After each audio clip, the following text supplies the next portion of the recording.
Hello guys, কি অবস্থা সবার? আজকে আমি চলে যাচ্ছি বারেকটিলাতে শুটিং দেখার জন্য। এই যে আমি বারেকটিলা চলে আসছি। বারেকটিলা এসে দেখলাম এখানে গাড়িপত্র রাখা, শুটিংয়ের জিনিসপত্র রাখা। আহ, শুনেছি এখানে বড় বড় অভিনেতা আসবে। এখানে দেখা যাচ্ছে খাট এবং কফিনও রাখা আছে, মানে খাটিয়া এবং কফিন, এখানে মৃতদেহ রাখা হয় আর কি। আমি দূর থেকে দেখলাম কিছু একটি বানানো হচ্ছে, সম্ভবত স্টেজ হবে। তো আমি দাঁড়িয়ে এসে দেখলাম এটা একটা স্টেজ। স্টেজের কাজ চলতেছে, মনে হচ্ছে এখানে কেউ ভাষণ দিবে। স্টেজের কার্যক্রম প্রায় শেষের দিকে মনে হচ্ছে। আহ, আমি লক্ষ্য করে দেখলাম দূর থেকে এখানে কিছু একটা তৈরি হচ্ছে, কিন্তু ধারে এসে দেখলাম ওমা, এখানে একটি শহীদ মিনার তৈরি হচ্ছে। মানে শহীদ মিনার, বুঝতেই তো পারছেন শহীদ মিনার কি।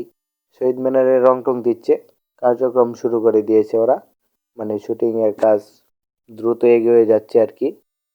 আম, আমি দেখলাম এখানে খাটিয়া সবকিছু রাখা ছিল। ওয়াও, এখানে এসে দেখি একটি মৃতদেহ।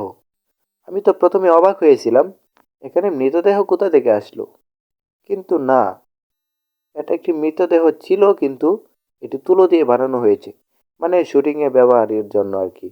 বুঝতেই পারছেন, শুটিংয়ে যেগুলো ব্যবহার করা হয় মৃতদেহের মতোই দেখতে অনেকটাই, কিন্তু এটা আসল মৃতদেহ না। সো এখানে দেখলাম অনেক ভিড়। আমি ভিড়ের কাছে গেলাম।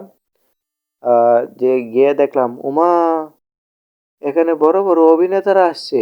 আমি তো অবাক, মানে আমি জানতামই পারলাম না।